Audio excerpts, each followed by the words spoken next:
vous salue fraternellement ce soir dans le nom de notre Seigneur Jésus-Christ.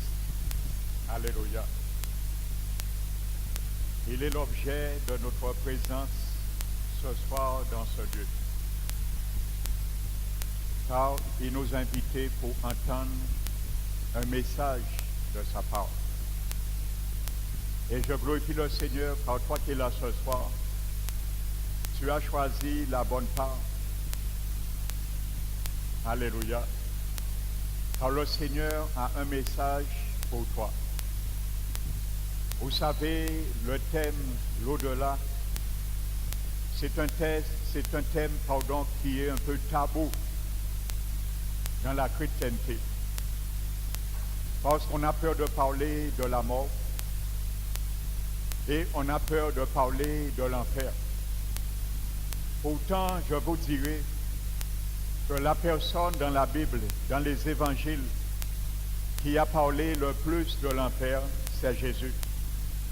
Le mot enfer se trouve 12 fois dans les évangiles et parmi ces 12 occurrences, il est sorti 11 fois dans la bouche de Jésus. Et je dirais même Jésus a parlé plus de l'enfer que le ciel. Ce qui surprendra. Alléluia. Ce n'est pas que Jésus préfère que plus aille en enfer que le ciel, loin de là. Mais malheureusement, c'est un fait et c'est ce qui arrivera. Alléluia. Il faut l'admettre. Parce que tout le monde dit qu'ils ont leur foi. Tout le monde dit qu'ils croient en Dieu.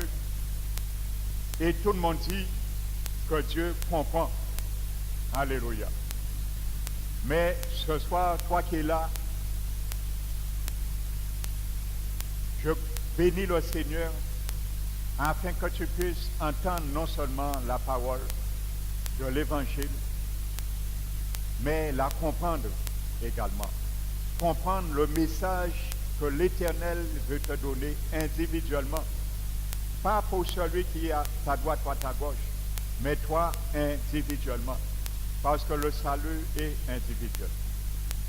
Donc, ces 3 jours, nous allons parler de ce grand thème, l'au-delà. Qu'est-ce que la mort et où vont les morts? Parce qu'aujourd'hui, on banalise la mort. Comme je le disais à la télé, bien souvent dans les veillées, on ne voit plus les gens pleurer. Pourquoi? Parce que du moment on est mort, que la manière qu'on est mort, le slogan c'est « Paix et son âme ». Il est au ciel, dans le repos. Si c'était ça, amis, frères et sœurs, ce soir, permettez-moi de vous dire, je ne serai pas là devant vous à me fatiguer à venir parler de ce sujet.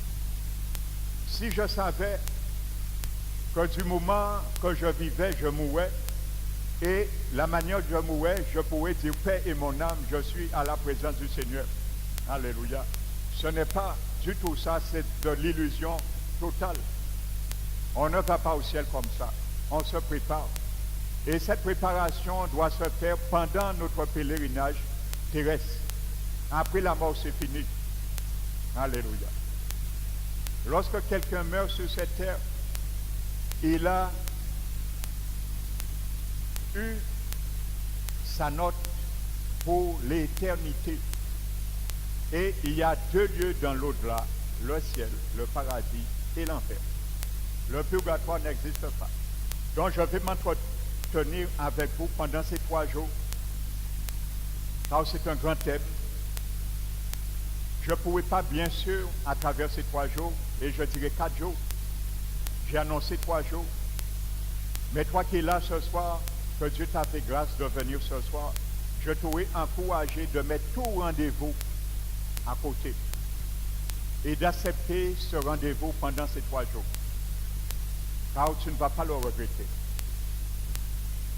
Car il y a un objectif atteint pour toi, pour le salut de ton âme. Et que vraiment ma prière, que cet objectif s'atteigne pour toi. Alléluia. Donc nous allons traiter ce grand thème en 3 jours. Et le 4e jour, je vais vous inviter également de prendre la 4e partie que je n'ai pas annoncée dans le culte du dimanche de notre église qui n'est pas loin d'ici. Et je vais vous expliquer. Amen. Donc, nous allons, sans plus tarder, commencer. Amen. Donc, tu vas, bien sûr, je te le dis déjà, car c'est une réalité, tu vas entendre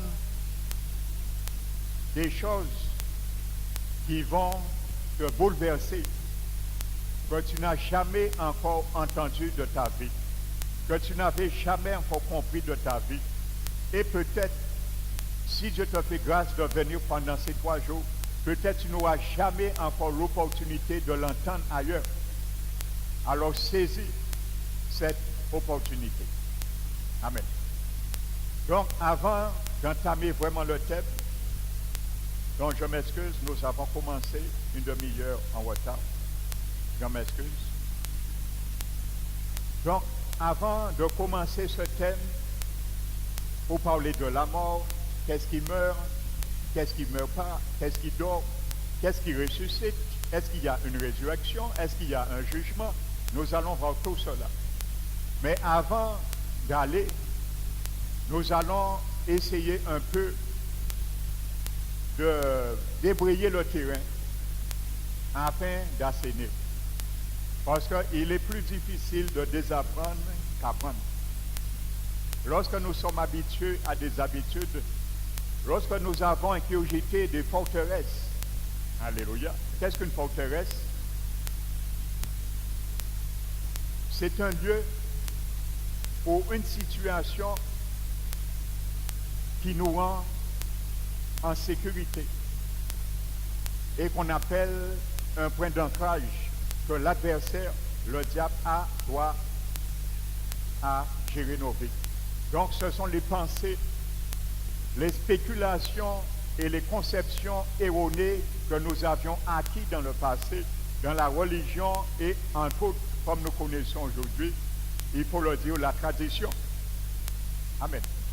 Donc c'est pour cela que je dis, parfois il est plus difficile de désapprendre, de se défaire, que apprendre. Alléluia. Donc pendant ces 3 jours, que le Seigneur, quoi qu'il a ce soir, te fait grâce de désapprendre et de rejeter ce qui n'est pas biblique et accepter ce qui est biblique. Moi, ce soir, je vous dis, mon but n'est pas de faire quiconque accepter ce que je veux qu'ils acceptent ou ce qu'ils veulent accepter. Mais mon devoir, c'est de faire accepter, reconnaître ce que dit la parole de Dieu. Et même si ça dépasse à notre raison, si c'est une réalité, il faut l'admettre. Un point, c'est tout. Parce que Dieu est le oui et l'amen.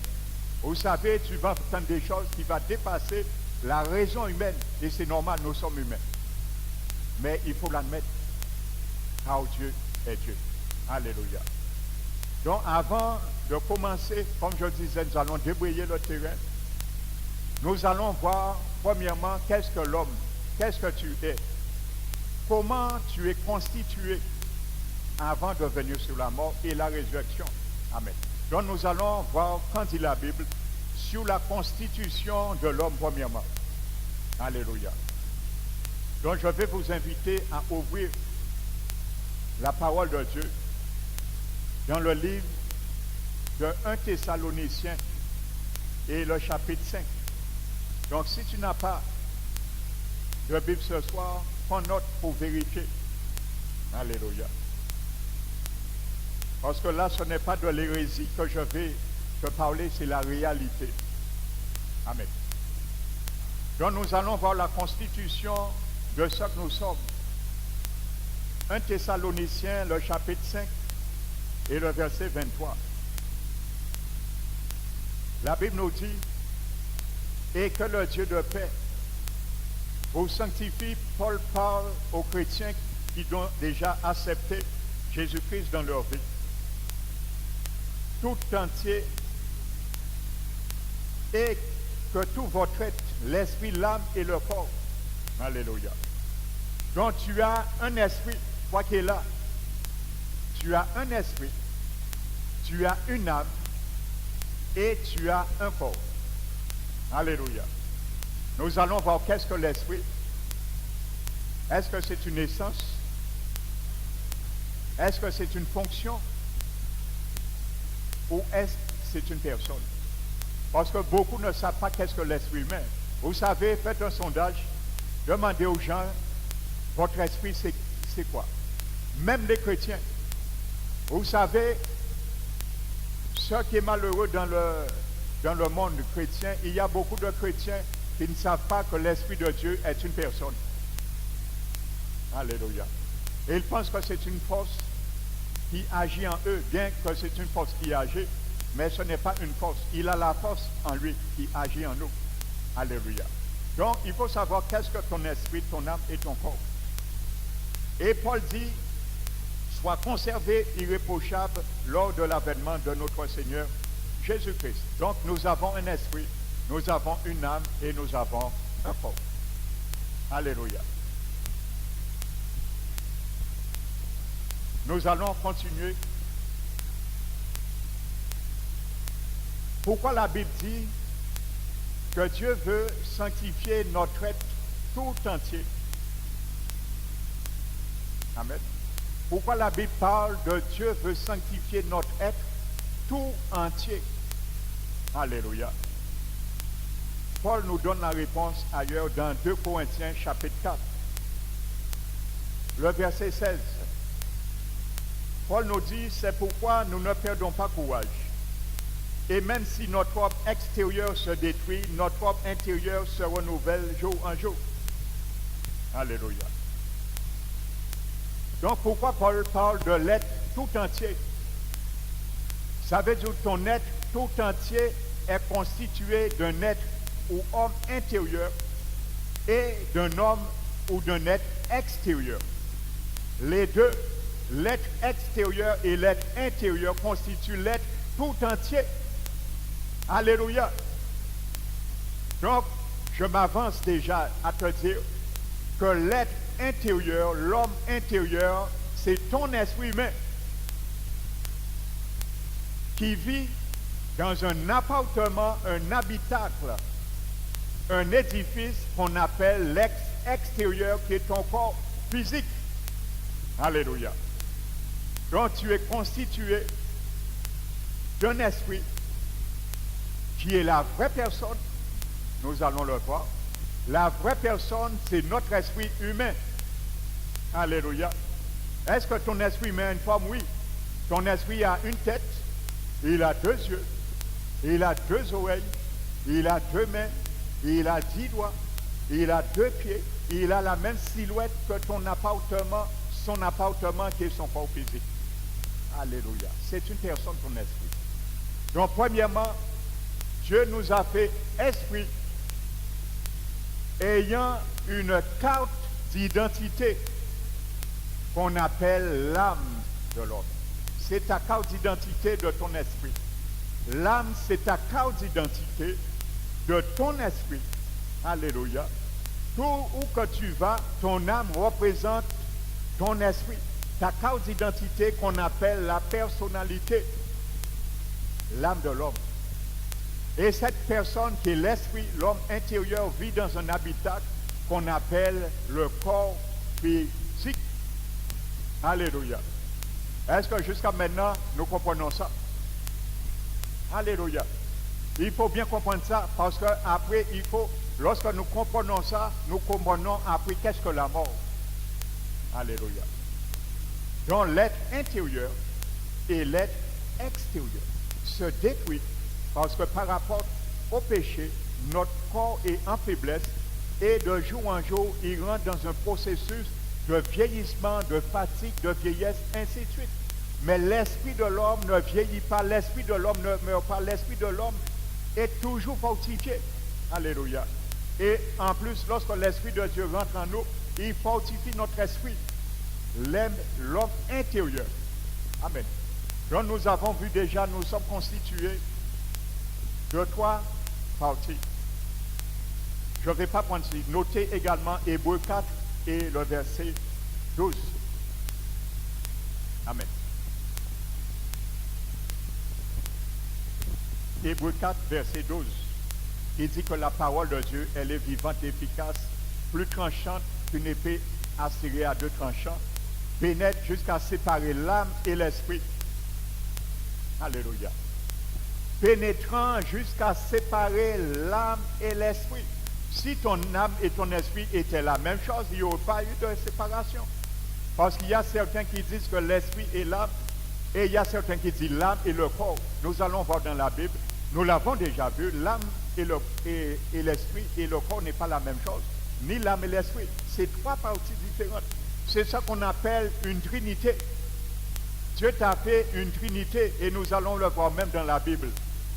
Le mot grec, hébreu, pardon, qui a été traduit par ressemblance, que je viens tout à l'heure avec vous, veut dire ça implicitement, trinité. Alléluia. Dieu est trinité.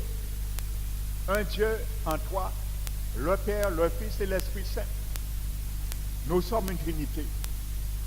Nous sommes une personne, mais en trois parties, esprit, âme et corps. Alléluia.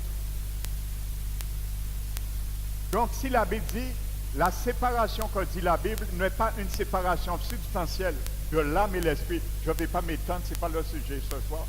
C'est une séparation spirituelle. Alléluia. Ça veut dire, avant de connaître Jésus, nous marchions par notre âme, les impulsions, les directions de notre âme, notre personnalité. Mais en Christ, nous devons marcher maintenant par les directions, les impulsions de notre esprit qui est régénéré par l'Esprit de Dieu qui habite notre esprit.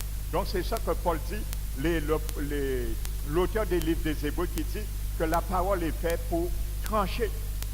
Alléluia. Séparer l'âme et l'esprit. Nous apprenons à marcher par l'esprit et non par l'âme, comme l'homme animal que nous étions avant, l'homme naturel que la Bible appelle l'homme animal. Alléluia. Maintenant, nous allons à la Genèse pour bien voir comment cette constitution, nous avons vu dans 1 Thessaloniciens, s'est constituée. Prenons Genèse chapitre 1.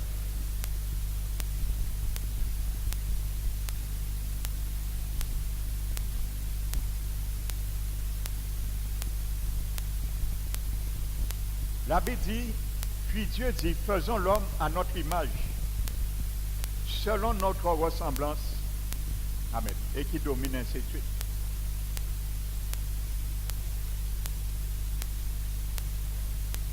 Donc nous voyons que la parole de Dieu dit que Dieu fait l'homme à son image, selon sa ressemblance. Donc je vous disais, dans ce verset, il y a deux mots qui sont utilisés pour exprimer la relation entre l'homme et le Créateur et Dieu. Le premier mot est image et le second est ressemblance. Vous savez, le mot hébreu originel traduit par image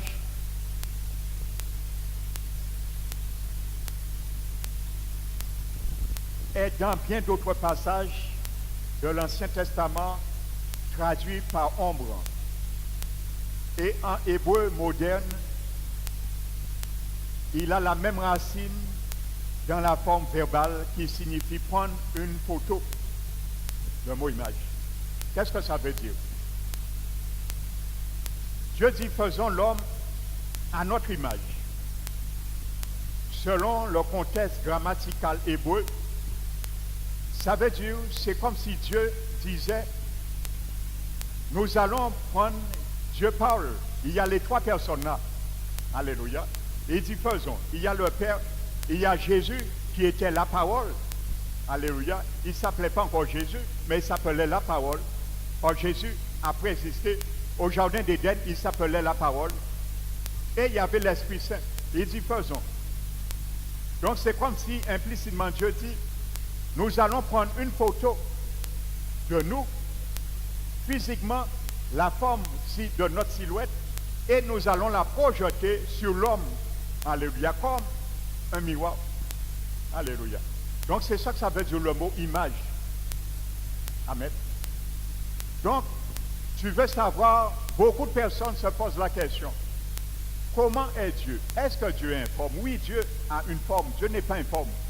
Alléluia. Dieu n'est pas informe. Il est une personne, il a une forme comme toi.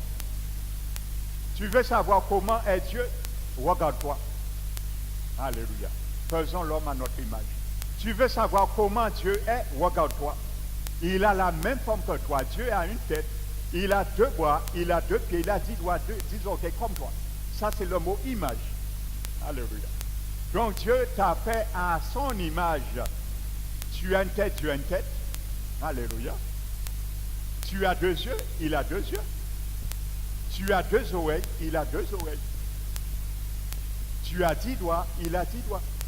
Alors Dieu n'est pas informe.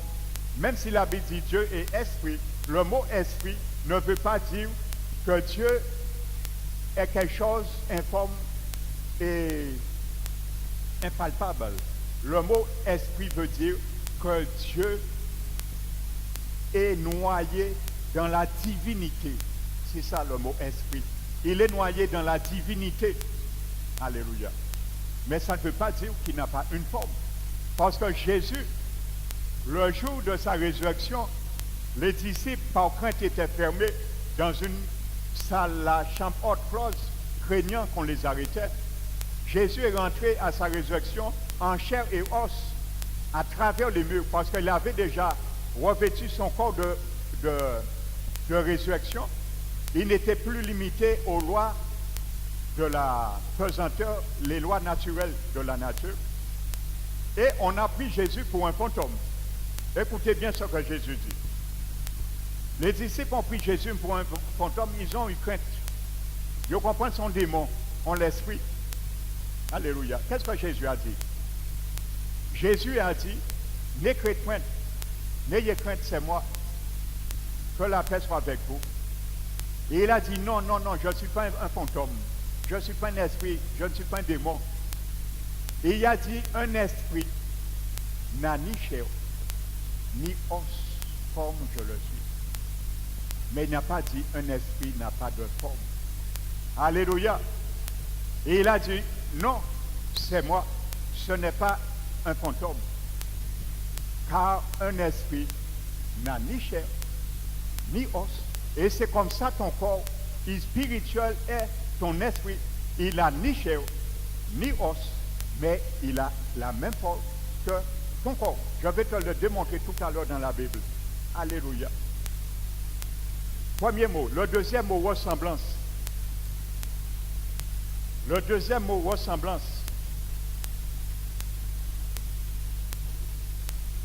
En hébreu, employé et traduit par ressemblance, est beaucoup plus général. Il se réfère à la personnalité globale de l'homme. Il indique qu'il existe une correspondance entre cette personnalité globale de l'homme et l'être ou la nature de Dieu lui-même, comme je le disais, esprit, âme et corps. Alléluia. Le mot hébreu qu'on a traduit par ressemblance veut dire implicitement comme la ressemblance de Dieu, non seulement à l'image de Dieu, ça veut dire que Dieu a une forme physique, mais il est en toi. Alors il nous fait aussi en toi. Il est Père, il y a le Père, il y a l'Esprit de Dieu et il y a Jésus-Christ. Il nous fait en 3 parties, esprit, âme et corps. Alléluia. Amen. Maintenant, prenons Genèse 2. Et nous allons voir à quel moment maintenant, comment l'esprit humain est rentré dans l'homme maintenant. Alléluia. Et lorsqu'un enfant naît, c'est la même réalité qui se passe dans le ventre de sa mère. Genèse 2. Alléluia. Le verset 7.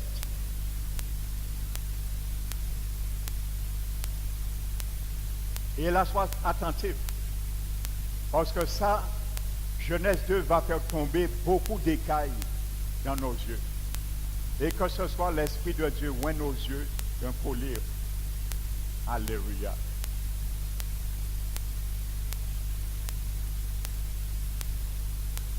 Verset 7.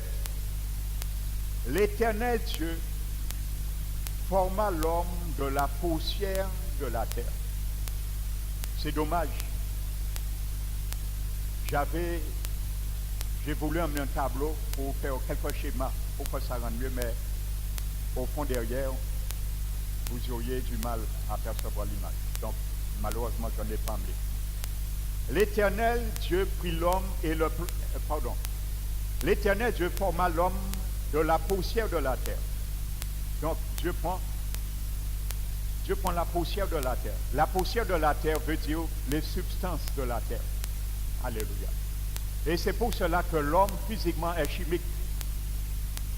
Tous les vitamines, toutes les substances qu'on retrouve dans le sang, dans les os, dans le corps, la chair de l'homme est tirée de la terre. On retrouve dans les plantes la même réalité. Le calcium, le magnésium, tous les vitamines, exactement comme la terre. Il n'y a pas de contradiction parce que l'homme a été pris de substances de la terre. Donc Dieu, maintenant, le plus grand potier par excellence, va prendre la terre comme de la pâte à modeler, comme nous jouions lorsque nous étions enfants. Dieu, le Créateur, il va prendre la poussière comme de la pâte à modeler. Il va faire un pantin. Alléluia. Il va faire un pantin. Ce pantin, il s'appelle Adam. Il va rendre avec la poussière une forme de tête. Il va dessiner 2 bras, 2 pieds, ainsi de suite. Donc, il va premièrement, nous allons le voir. Ézéchiel 37 nous décrit l'ordre établi de la Genèse. La première chose que Dieu fait, il fabrique et il fait rentrer dans l'homme les os. Alléluia. À travers les os, maintenant, il met les nerfs ensuite. Troisièmement, il met la chair. Et quatrièmement, il recouvre Adam avec la peau. Alléluia. Mais Adam est à terre comme un pantin. Il a les os, il y a les nerfs, il y a la chair, il y a le sang, il y a le cœur, il y a tout. Une seule chose, il n'a pas encore de vie. Donc Adam est à terre comme un pantin. Il n'a pas encore de vie. Ça, c'est l'image. Alléluia. Parce que nous avons vu Genèse 1, dit, faisons l'homme à notre image. Ça, c'est l'image. Alléluia. Le Père doit dire Jésus, est-ce qu'il nous ressemble? Bien qu'il n'a pas encore de vie. L'Esprit de Dieu dit oui, il nous ressemble. On le laisse comme ça. On ne met pas 12 doigts. On laisse 10, parce que c'est 10 doigts que nous avons. Ainsi de suite. Alléluia. Donc, Adam est là. Maintenant, la Bible dit, deuxièmement, il souffla dans les narines un souffle de vie. Amen. Vous avez déjà vu, lorsqu'on prend un ballon, le ballon a une forme. Mais si on ne gonfle pas le ballon, on n'aura pas la vision de cette forme. Lorsqu'on gonfle le ballon, on fait rentrer de l'air, on souffle dans le ballon et on fait rentrer de l'air. Et l'air qu'on a soufflé dans le ballon permet au ballon de prendre sa forme. Est-ce compris? C'est exactement ce qui s'est fait au Jardin d'Éden. Dieu maintenant va faire rentrer en Adam l'esprit humain. Alléluia. Mais l'esprit humain va rentrer comme le terme hébreu pour esprit, c'est ruach, et en grec, c'est pneuma. Que ce soit en grec ou en hébreu, ce mot a 3 définitions. Le mot pneuma qui traduit par esprit et traduit par veut dire vent, souffle et esprit proprement dit. Les trois se regroupent là. L'Éternel souffle là. Il souffle. L'esprit et l'esprit rentre comme du vent à l'intérieur d'Adam et il épouse la forme d'Adam comme le ballon. Il devient la même forme à l'intérieur. L'homme intérieur prend la même forme de la silhouette que Dieu a soufflé à l'intérieur. Alléluia. Deuxièmement, lorsque l'esprit humain rentre dans Adam, il amène la vie, le souffle de vie également. Alléluia. Le souffle de vie. Et c'est l'esprit humain qui amène toutes les fonctions vitales dans le corps humain. Alléluia. Maintenant, la Bible dit, troisièmement, Adam devient une âme vivante. Alléluia. Vous avez vu ce que nous avions vu au départ, 1 Thessaloniciens, Hébreux 4, esprit, âme et corps. Dieu prend l'homme, il le met, tout est en l'homme. Il y a le sang, il y a les nerfs, il y a les muscles, il y a la peau, il y a les organes, il y a les poumons, il y a tout. Mais l'esprit n'est pas encore rentré. Alléluia. À quel moment Adam a eu la vie? Lorsque l'esprit est rentré en Adam. Alléluia. Et il est devenu une âme vivante. Il s'est relevé. Il était conscient qu'il est une personnalité. Il parle, il pense, il réfléchit. Alléluia. Et c'est pour cela l'âme de la personne, l'âme humaine, c'est lui qui fait la connexion et la transaction entre l'esprit humain et le corps physique. C'est notre âme qui fait cette connexion. Alléluia. Et c'est pour cela l'âme de l'homme est devenue souveraine. Toute la vie d'un homme sur terre se passe dans son âme. Parce que l'âme a trois sièges. Là, l'entendement, la volition et les sentiments. Ça, c'est de l'âme. Toutes nos vies se passent là. Amen. Donc voici comme ça Dieu fait l'homme. Donc nous voyons deux choses. Alléluia. Pour bien comprendre par la suite, parce que l'enseignement deviendra plus difficile par la suite. C'est pour ça que je vous mets déjà ça pour bien comprendre. Alléluia. Et suivre la suite. Amen. Donc nous voyons par là que l'homme est constitué de deux sources différentes. Une source matérielle qui a été prise de la terre. Cette partie matérielle qui a été prise de la terre est le corps physique. Alléluia. Nous l'avons vu. Et la deuxième source est immatérielle. Pourquoi c'est immatériel? Parce que ça vient de Dieu. Alléluia. L'esprit humain n'est pas pris à la terre. Il est sorti de Dieu lui-même. Alléluia. Et je vais te dire quelque chose qui va te surprendre. Dieu est esprit. Il est invisible s'il se fait voir, parce que Dieu se fait voir. Alléluia. Il est invisible. Il est immortel. Tu es esprit. Tu es invisible. Et tu es immortel. Ça va te surprendre. Alléluia. Parce que je m'avance, j'anticipe. Quand quelqu'un meurt sur cette terre, j'anticipe déjà. Son esprit et son âme ne meurent jamais. Alléluia. Et nous allons le voir. Ce n'est pas moi qui va te le démontrer. C'est la parole de Dieu. Alléluia. Sache quelque chose, je le répète. Cette partie immatérielle qui est sortie de Dieu, ton esprit ne meurt jamais. Et c'est pour cela la vie persiste après la mort physique, dans l'au-delà.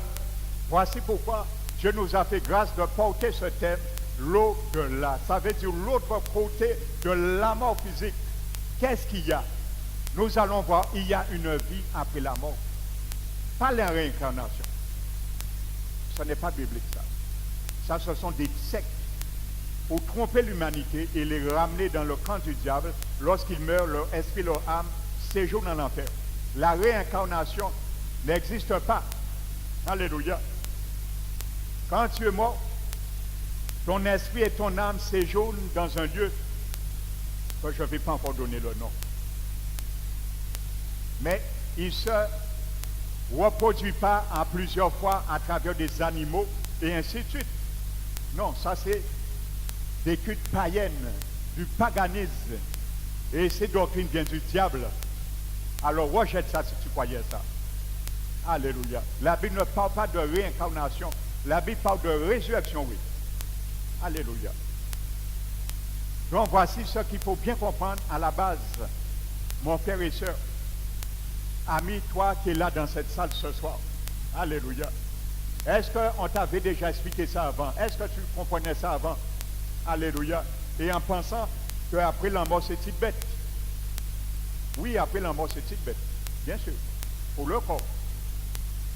Alléluia. Quand Adam a péché, qu'est-ce que Dieu lui a dit? Et il a dit, tu es poussière. Tu retourneras à la poussière. C'est là que je t'ai pris. Mais qu'est-ce que Salomon a dit dans le livre d'Ecclésiaste, chapitre 12? Et il a dit, avant que le corps retourne à la poussière, le corps, Salomon a dit le corps. Il n'a pas dit l'esprit et l'âme. L'esprit et l'âme ne retournent pas à la poussière. Alléluia. Lorsque le corps retourne à la poussière, c'est normal, c'est ton état matériel. Et l'esprit, l'état immatériel, retourne à Dieu qui lui a donné naissance. Alléluia. Mais lorsque l'abbé dit que ton esprit retourne à Dieu, nous allons voir qu'est-ce que ça veut dire. Ça ne veut pas dire que l'esprit de l'homme reste dans la main de Dieu. Hein? Non, ton esprit c'est une personne. Il ne reste pas dans la main de Dieu. Le mot que retourne à la main de Dieu, ça veut dire Dieu donne la destinée de ton esprit dans l'au-delà. C'est ça que ça veut dire, retourne à Dieu qu'il lui a donné. Il donne la destinée à ton esprit. Mais la destinée que Dieu donne à ton esprit, ce n'est pas lui qui l'a choisi pour toi. Ce n'est pas Dieu qui choisit notre destinée, c'est nous. Et c'est le moment que nous sommes sur le mont terrien que nous devons choisir. Après la mort, c'est fini. Après la mort, il n'y a ni repentance. Après la mort, il n'y a ni de pardon. C'est fini. Tu es noté. Réussite ou échec. Alléluia. Réussite, tu vas dans un lieu. Échec, tu vas dans un autre lieu. Nous allons voir ces deux lieux. Alléluia. Donc comprenons bien ça. Amen. L'homme est constitué de deux sources, matérielles et immatérielles. Amen. La poussière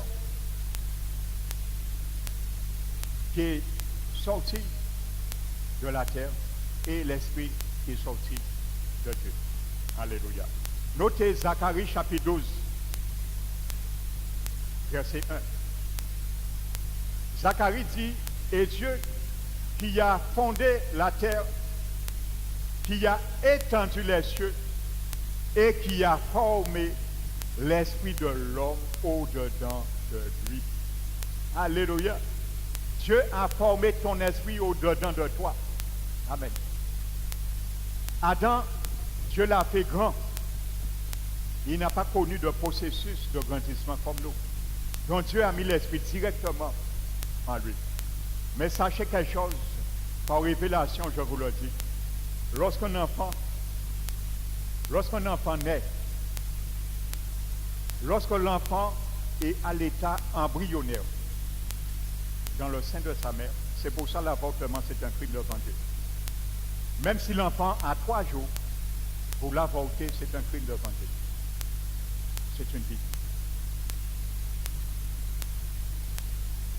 Au fur et à mesure que le corps de l'enfant se constitue, le corps physique de l'enfant se constitue dans le sein de sa mère, son esprit humain se développe en même temps que son corps physique. Ça veut dire lorsque la main de l'enfant commence à se former, la main aussi de l'esprit qui en lui se forme en même temps pour épouser bien la même forme. Dieu nous a montré, en finalité, Adam a été grand un seul coup. Mais lorsque quelqu'un naît dans le sein de sa mère, l'Éternel ne sauve pas le souffle de vie comme il a fait Adam, mais il met l'esprit tout de suite dans l'enfant. Et l'esprit se développe en même temps que le corps physique de l'enfant. Alléluia. Amen. Donc, la parole de Dieu nous dit, nous sommes de deux sources. Amen. Et nous allons voir à la mort qu'est-ce qui se passe. Amen.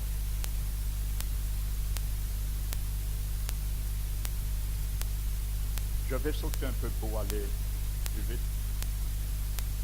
Donc, nous avons vu nulle part dans la Bible, il n'est nulle part suggéré après la mort, la partie immatérielle de l'homme, son esprit et son âme retournent à la terre.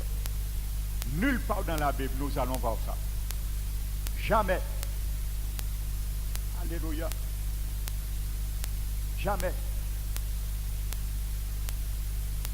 Ils vont dans un lieu. Amen. Dans un lieu. Nous allons voir ce lieu. Alléluia. Dans Ecclésiaste 12, verset 9, je le disais. Vous savez, Job, dans le chapitre 10, verset 9, il dit à Dieu, souviens-toi que tu m'as façonné comme de l'argile. Alléluia. Pourquoi me réduiras-tu maintenant en poussière? Alléluia. Job se rappelle comment Dieu l'a formé. Amen. C'est dans son chapitre 10 et verset 9. Alléluia. Vous savez pourquoi il faut bien comprendre ce message que Dieu t'a fait grâce de venir écouter. Il faut savoir dans le livre des Hébreux, le chapitre 9 et le verset 27. La Bible dit, car il est réservé à tout homme de mourir une seule fois. Alléluia. Hébreux 9, 27, note-le. Et n'oublie jamais ce verset. Car il est réservé à tout homme de mourir une seule fois. Amen. Après quoi vient le jugement. Mais, vous allez dire, mais ce verset est contradictoire. S'il est réservé à tout homme de mourir une seule fois, pourquoi il y a un jugement? C'est parce que quand tu meurs, il y a une résurrection à venir. Et quand tu vas ressusciter, parce que toute personne ressuscitera un jour, les bons, les mauvais, les justes, les injustes, ils vont ressusciter tous, depuis Adam. Dieu n'a pas oublié quiconque, même ceux qu'on a incinérés. Alléluia. Tu sais, même si il y a quelqu'un qui s'est fait incinérer, il est redevenu, à la poussière. L'incinération a activé le processus de putréfaction, mais il est retourné à la poussière. Et ça ne fait aucun problème pour Dieu. Parce que vous savez, lorsque vous allez, par exemple, vous avez une voiture Peugeot, le rétroviseur se casse. Le concessionnaire Peugeot a la maquette d'origine, il va le restituer. Dieu a la maquette d'origine de constitution de nos vies. Dieu se rappelle des milliers, des milliards de molécules d'atomes qu'il a pris dans la poussière de la terre pour constituer nos vies. Il se rappelle, il a la maquette originale. Même si nous sommes incinérés pensant que nous pouvons vivre, Dieu va remettre le corps. Et il ne va pas se tromper. Il est Dieu. Alléluia. Il ne va pas prendre ce qui était dans le corps de quelqu'un d'autre et le mettre dans non. Il ne va pas se tromper. Alléluia. Après quoi vient le jugement? Il est réservé à tout homme de mourir une seule fois. On ne meurt pas deux fois. Il y a un mot qui paraîtrait antithétique dans la Bible, mais sachez que la Bible ne se contredit jamais.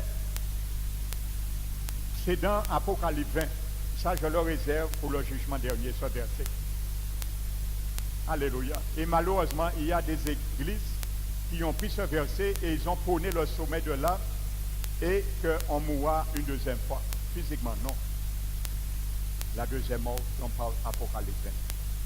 Alléluia. Ce n'est pas la mort physique. Il est réservé une fois de mourir physiquement. Après quoi? Le jugement. Alléluia. Après le jugement, on ne meurt jamais. C'est ça que ça veut dire. Après le jugement, on ne meurt jamais. On meurt physiquement une seule fois. Je le précise.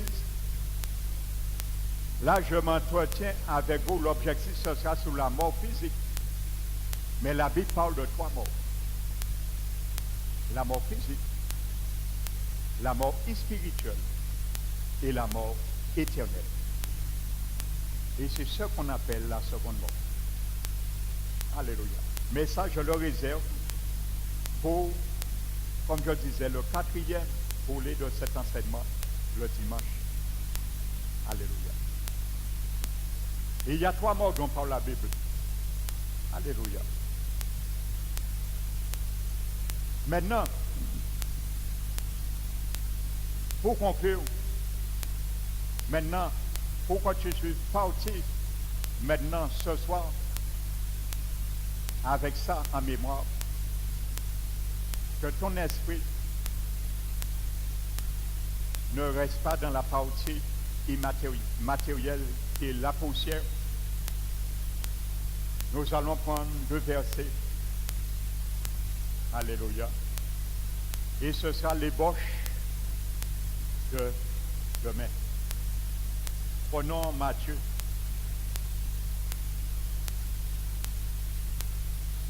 Matthieu, chapitre 27.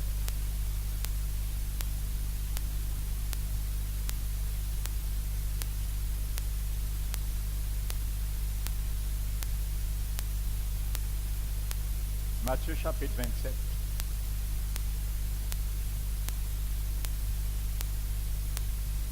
S'agissant de notre Seigneur Jésus-Christ. Matthieu chapitre 27.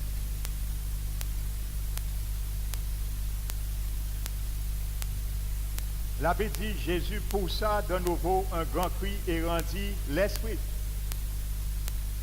Alléluia. Son esprit est sorti de son corps. Il a rendu. Et dans Luc, la Bible nous dit, il dit, Père, je remets mon esprit entre tes mains.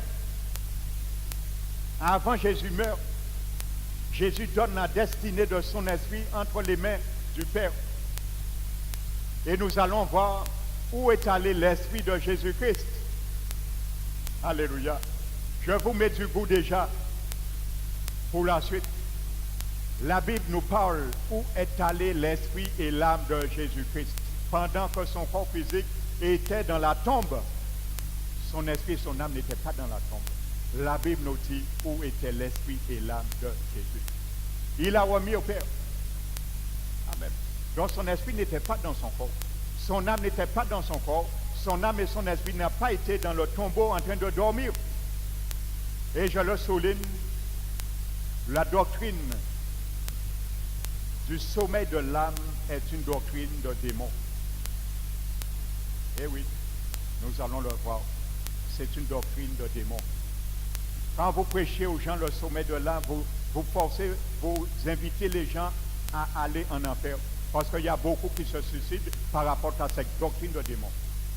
Ils disent, bon, plus que la mort finit avec les problèmes, c'est le sommeil. Oups, je me suicide. Et le diable n'attend que ça.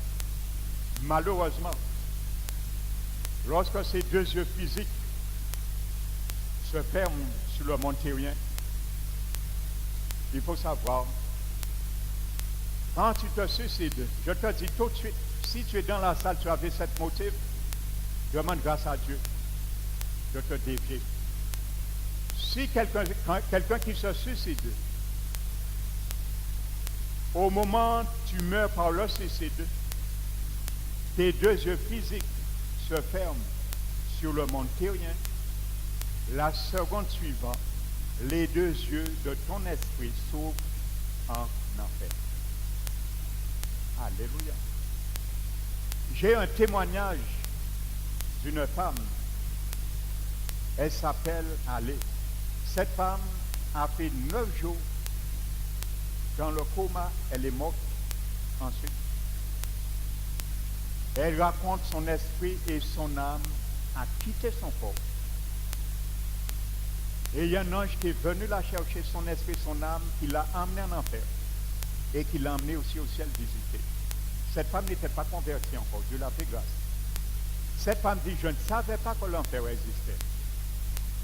Cette femme raconte que l'ange l'a emmenée en enfer, elle a discuté avec plusieurs personnes en enfer qui s'étaient suicidées sur terre. Et ces personnes regrettaient amèrement en disant s'ils savaient qu'il y avait, c'est un enfer qu'ils iraient, ils seraient restés sur terre, régler leurs problèmes, parce qu'ils se rendent compte en enfer, ce problème qu'ils vivaient sur terre n'était qu'une goutte d'eau de ce qu'ils vivent maintenant en enfer. Et c'est fini. Ils savent que c'est pour l'éternité et rien ne peut les retirer. Le purgatoire ne peut les retirer.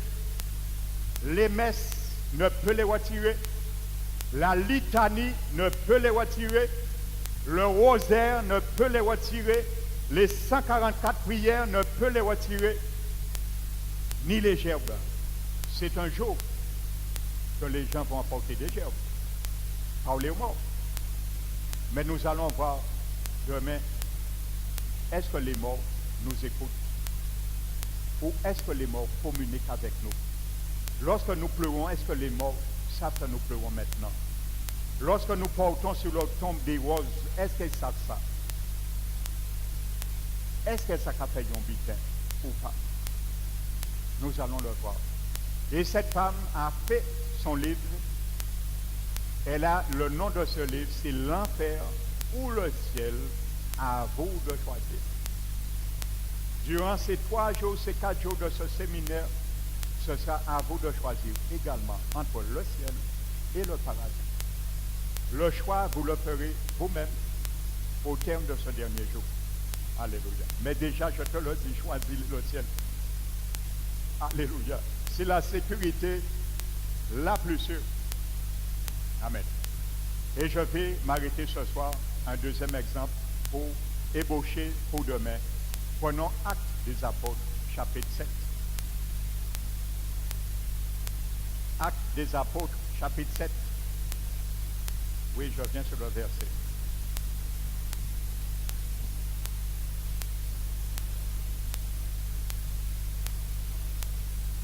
Verset 50. Verset 50.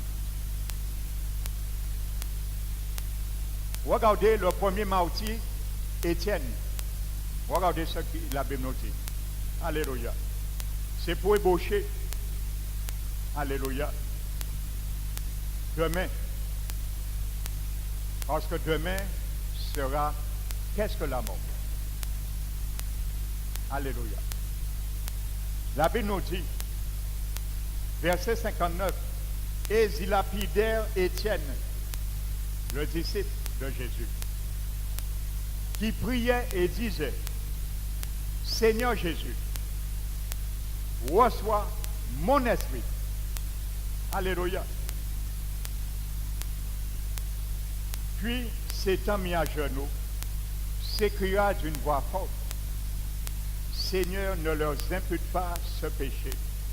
Et après ces paroles, il s'endormit. Alléluia. Je vais vous poser une question. Qu'est-ce qui s'endormit?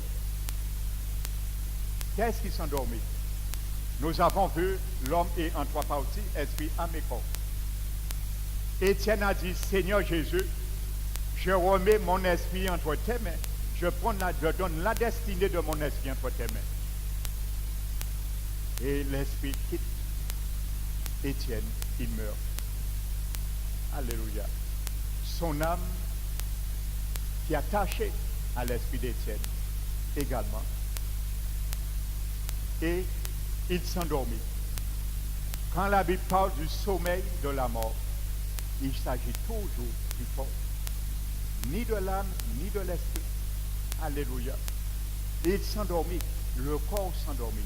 C'est normal parce que les fonctions vitales ont quitté le corps. Il est retourné dans le sommeil. Pourquoi la Bible parle du sommeil de l'âme, pas de l'âme, du corps comme un sommeil? Il faut comprendre. Quand tu dors, tu es comme un mort. Tu dors, je dors, mais mon esprit est en moi. Est-ce que mon esprit dort? Non. Est-ce qu'il est mort? Non. C'est un sommeil. Quand nous mourons, notre corps est inerte. Pourquoi la Bible parle du sommeil? Parce que l'esprit qui a mené la vie a quitté, il dort. Et je conclus ce soir. Dieu a fait l'homme à son image uniquement. Les animaux ne sont pas faits à l'image de Dieu. Un animal a un corps et une âme. L'âme de l'animal est attachée à son corps physique. Lorsque l'animal meurt, son âme meurt aussi. C'est pour cela que les animaux ne connaîtront pas l'enfer. Lorsqu'un animal meurt, son âme meurt aussi, disparaît avec son corps. Alléluia. Parce que l'âme de l'animal est attachée à son corps physique. Là, l'animal n'a pas d'esprit. Par contre, l'homme a un esprit et l'âme de l'homme est attachée à son esprit. C'est pour cela, contrairement à l'animal, quand l'homme meurt, son âme est attachée à son esprit. Quand son esprit quitte le corps, son âme quitte aussi parce qu'il est attaché à son esprit. C'est sa carte d'identité. Alléluia. C'est pour cela, vous allez voir après la mort, la personnalité persiste. Alléluia. Ce que les personnes étaient sur terre, ils le sont aussi après la mort, dans l'au-delà. Ils le sont. Parce que la personnalité, l'âme, est attachée à l'esprit humain. Ça sert de... On ne peut pas séparer ça. Alléluia. Et quand je disais bien, Hébreux 4 dit que la parole de Dieu peut trancher la séparation de l'esprit et de l'âme, je dis bien, ce n'est pas substantiellement, mais spirituellement. Allez, les principes de l'âme qui régit l'âme, du principe qui régit notre esprit humain, qui est régénéré. Alléluia. Amen. Ça, c'est un autre domaine. Donc, nous le voyons, frères et sœurs. Amen.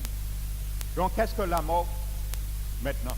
Nous avons vu la constitution de l'homme. Maintenant, ça t'aidera à comprendre maintenant qu'est-ce que la mort. Et c'est pour cela que je t'invite demain à ne pas rater cette deuxième partie. Invite ceux que tu aimes. Invite ceux et celles qui pensent être sauvés par des œuvres. Je te le dis, ça ne sauve personne. Parce que c'est mon devoir aussi de t'avertir et de te démontrer bibliquement. Et il y a une seule manière d'être soustrait de l'enfer. Alléluia. Nous allons le voir. Tout ce que tu pourrais faire sur la terre ne te sauve pas. Et il y a une seule manière d'être sauvé. Il y a une autoroute à prendre pour franchir le cap. Et il n'y a pas de cocan. Et il n'y a pas de cocan. Au ciel, il n'y a pas de cocan. La tradition, la religion nous a appris à faire un cocan, mais malheureusement avec Jésus, ça n'existe pas. Jésus est la porte du ciel. C'est lui qui surveille toute transaction. 1 Timothée 2,5 dit Jésus est le seul médiateur entre Dieu et tous les hommes. Jésus-Christ, homme. Ce n'est pas Jésus-Christ plus la Vierge Marie. Jésus-Christ seul est le médiateur. C'est ce que dit la Bible. Jésus n'a pas besoin de la Vierge Marie pour intercéder. Jésus n'a pas besoin d'un coup de main dans l'intercession parce que Marie, elle est morte. Son corps est dans la putréfaction. Son esprit et son âme, oui, est au ciel. Elle est sauvée. Mais son corps est dans la tombe. Elle attend la résurrection de son corps. L'Assomption est faite pour Jésus et non pour Marie. Alors l'Assomption de Marie est une doctrine qui n'est pas biblique. Marie est morte. Elle attend la résurrection de son corps. Alléluia. Son corps est dans la tombe en putréfaction. Il ne peut pas répondre prière pour moi. Et demain, je vais vous parler de cela. Lorsque vous invoquez la Vierge Marie, mon ami, toi qui es là ce soir, Dieu t'a emmené ici, c'est pour entendre ça au moins une fois dans ta vie. Tu fais ce qu'on appelle l'évocation des morts que Dieu condamne comme la nécromancie. C'est la science qui consiste à invoquer les morts. Ça s'appelle la nécromancie. Quand tu évoques Marie, tu rentres dans cette science et Dieu condamne d'une manière très fâcheuse ce péché. Alléluia. Toute évocation, prière, fait au nom des saints, Dieu condamne ça, Dieu appelle ça une abomination devant lui. Alléluia. Et quand tu pries au nom de Marie, de Saint Vierge, de Saint Thomas, de Saint Michel, sache quelque chose, ta prière ne monte pas plus haut que le plafond de ta chambre. La prière percute le plafond de ta chambre, il retombe à tes pieds et il fait yo-yo. Il n'a pas qu'à monter plus haut parce que Jésus n'a pas qu'à accepter prière comme ça devant le Père. Il est le seul médiateur. C'est lui qui prend toutes les prières dans le monde entier. Et il n'a pas besoin de coup de main à ses côtés. Il a payé suffisamment le prix. Alléluia. Il a reçu une rédemption éternelle. Et il peut sauver parfaitement tous ceux qui s'approchent de Dieu. Alléluia. Jésus-Christ de Nazareth. Amen. Donc je t'invite demain. Je te dis, il y a des choses qui vont te choquer. Mais mieux vaut que tu l'entendes dans cette salle. Que tes conceptions soient choquées, mais tu as un choix à faire et une décision à prendre. Parce que j'ai été choqué aussi un jour. J'étais dans la tradition, mais quand j'ai compris, ça m'a fait que du bien. Et c'est pour cela aujourd'hui, je sers le Seigneur. Alléluia. Parce que j'ai fait un choix. Au détriment de tout ce qu'on pourrait me dire. Alléluia, tu auras un choix à faire. Et toi seul es souverain de faire ce choix. Alors je t'ai dit, tu vas entendre beaucoup de choses que tu n'avais jamais entendues et compris. Mais c'est favorable pour ton âme. Parce que l'éternité est longue. L'éternité n'est pas un jour, une année, frères et sœurs. Amis, l'éternité est longue. C'est l'éternité. Ça veut dire qu'il n'y a pas de fin. L'éternité. Vous imaginez quelqu'un qui vit en enfer, l'éternité dans la souffrance? Surtout si tu es quoi obligatoire. C'est là Jésus a dit, il y aura des grincements de dents et des pleurs. Alléluia. Ils vont regretter qu'on les a menti. Ils ont mis foi à des mauvaises doctrines en pensant être sauvés. Mais il est trop tard. Alléluia. Donc demain, invite quelqu'un que tu aimes. Invite-le à venir entendre ce que tu entends. Si Dieu t'a fait grâce de venir entendre ça, considère aussi, il y a ceux et celles que tu aimes, que tu aurais voulu qu'ils entendent ce que tu entends ce soir, afin qu'ils soient sauvés aussi. Alors invite demain du monde. Amen. Et que le nom du Seigneur soit glorifié. Donc nous allons entendre demain, qu'est-ce que la mort maintenant? Et où vont les morts? Alléluia. Donc que le nom du Seigneur soit glorifié. Je vais vous demander maintenant de vous mettre debout et je vais prier pour que le Seigneur nous conduise dans notre demeure. Mettons-nous debout et fermons nos yeux.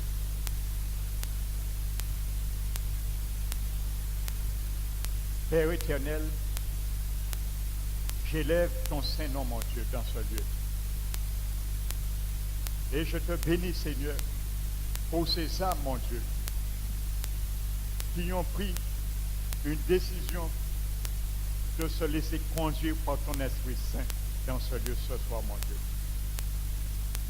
Ma prière ce soir, mon Dieu, que tout ce qu'ils ont entendu de toi, de ta parole, ne soit point vaine, Seigneur, à l'égard de leur cœur, mon Dieu. Seigneur Jésus, tu nous as montré, Seigneur, lorsque ta parole est prêchée, elle tombe dans les cœurs comme une semence, mon Dieu. Tu nous as décrit qu'il y a 4 états de cœur, mon Dieu, qui sont les terrains. Mais ce soir, mon Dieu, ma prière, mon Dieu, notre prière, mon Dieu, c'est que chaque cœur que tu as emmené dans ce lieu ce soir pour entendre ta parole, la parole de vérité, la parole de leur salut, puisse être le bon terrain. Nous t'élevons, mon Dieu. Garde-les, Seigneur. Ce que tu as planté, Seigneur, dans leur cœur, puisse faire écho dans leur être tout entier. Afin qu'ils puissent, Seigneur, les mastiquer, les ruminer, Seigneur, coucher sur leur lit ce soir, mon Dieu, dans la méditation que tu les as donnés ce soir, mon Dieu. Seigneur, envoie-les, Seigneur, sous ta protection divine. Dispose-les, Seigneur, demain, à retourner à toi, Seigneur. Empêche, Seigneur, tout obstacle que l'adversaire, l'ennemi de leur âme, celui qui n'aime pas qu'on entend l'évangile, qui essaie d'aveugler l'intelligence de l'homme, mais que tu as combattu et tu as ruiné déjà son royaume, le diable. Nous renversons toute forteresse, tout auteur qui voulait s'opposer, Seigneur, contre le retour demain dans ce lieu. Garde-les, Seigneur. J'invoque ton sang, mon Dieu, comme un bouclier sur leur vie. Garde-les, Seigneur, et qu'ils passent une nuit paisible sous ton regard. Nous t'élevons, Seigneur, et nous nous remettons à toi, sous la couverture du ministère de tes anges, dans le nom de Jésus-Christ, Père, nous avons prié.